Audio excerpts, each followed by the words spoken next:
Now, an old railway signal box has been brought back to life by volunteers in Downpatrick.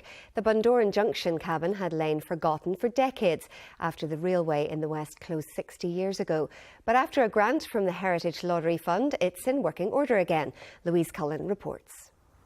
From a near-ruined shell languishing in a Fermanagh garden, this Tyrone Junction box has been transformed. It's now back in action at the Downpatrick and County Down Railway Museum, much to the delight of the volunteers. It's got a history of its own, it's got a life of its own. It's been in 3 different counties. It's had many adventures getting here, and it's also, most things in restoration or you see the antiques, it's the genuine article.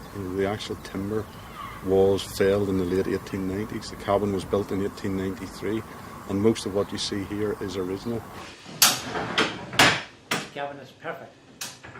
And Willie Galt would know. He worked the line from Belcoo to Enniskillen until it closed in 1957. You left the signal down and the train went through, then you went back up again and you put the signal back up and the train went through.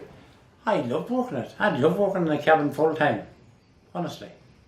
But then I was doing all kinds of work. When I was at Florence Station, I was doing all bits and pieces of all different kinds of work, you know. I was in and out and sweeping around and cleaning up and all, you know. But that all came to an end 60 years ago, and it was thought none of the signal boxes had survived until a chance conversation led to this one being discovered in a dilapidated state. For railway enthusiasts, the transformation is a dream come true. It was marvellous to see it even as it was then. You know, the fact that it had physically survived and hadn't been bulldozed or just collapsed. So it was good to see it, but it's even better to see it as it is now, and to see it in a railway context. You would never have believed that it would end up back in railway use as it now is. So that is something else. It's now many miles from where it began life, but it's come back to a life of full functioning glory. Louise Cullen, BBC Newsline, Downpatrick. Looking good. Well, with confirmation